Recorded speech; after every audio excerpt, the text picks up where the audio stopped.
Oki, Dadanastada, Ambawastich, Tanse, and good morning, everyone. With welding completed at the sites of the hotspots where steel pipe is replacing damaged concrete, and with concrete curing in the one hotspot, repair work on the feeder main is in its final stages, and backfilling will begin today and continue into tomorrow.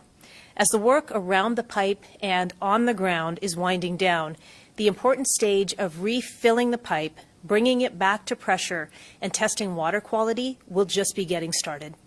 Throughout the entire process to date, our teams of city staff and contractors have been hard at work making sure there were plans and contingencies in place to get the repairs done safely and quickly. The same careful process applies to the refilling and testing stage of restoring water service. We're not quite finished yet. There will be time needed to flush the pipe, then to fill the pipe, test water quality, and adjust from partial pressure to regular pressure. This will take several days, and General Manager Michael Thompson is working with water teams right now to be able to provide you with a better understanding of time this afternoon at 2 o'clock at the Emergency Operations Center for our regular update. I have heard that this update may have some positive news on timing for water service to be restored, but again, the teams are working on that right now, and we'll have more to offer you at 2 p.m. As I said, we're still several days away from a return to regular water flow. Until then, we're still relying on the smaller facility at Glenmore to provide water throughout the city. Now is not the time to give up on our water-saving practices. Now is not the time to fire up the sprinklers or get your car washed. We are not out of the woods yet.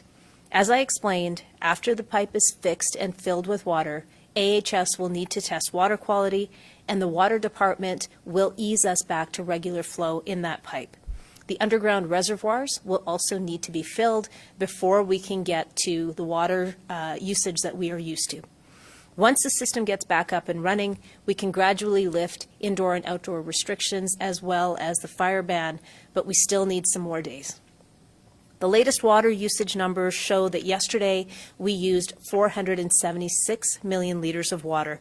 That is getting very close to the threshold where stored water is in a dangerous position.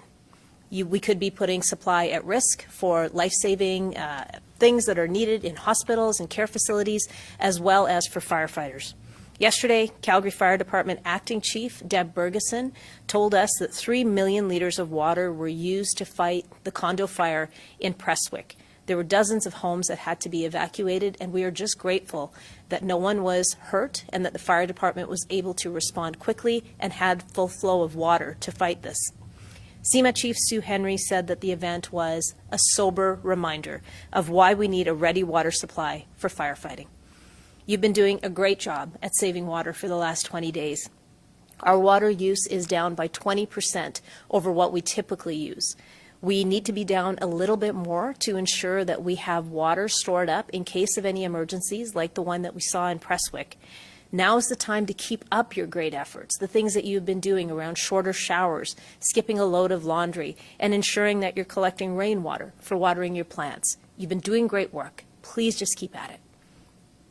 The situation with the water feeder main break, as well as the maintenance on the hotspots that was required, has raised many questions for all of us. That's why I've asked CAO David Duckworth to put together a panel of independent third-party experts to review this entire incident. I've asked that the review cover not only the bursting of the pipe, but also the response from the City of Calgary as a whole, including how the city went into action to do the repairs, the contingency plans that were put into place, and the communications that went out to city teams and contractors and all of us.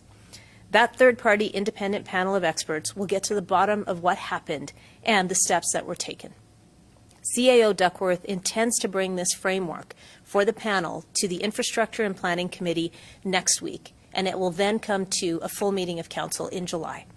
This independent review is critical to make us better and to offer transparency to all of you.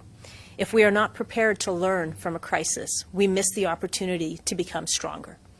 We will have more information on the progress of repair of the feeder main as well as water restoration this afternoon at 2 p.m. at the Emergency Operations Center.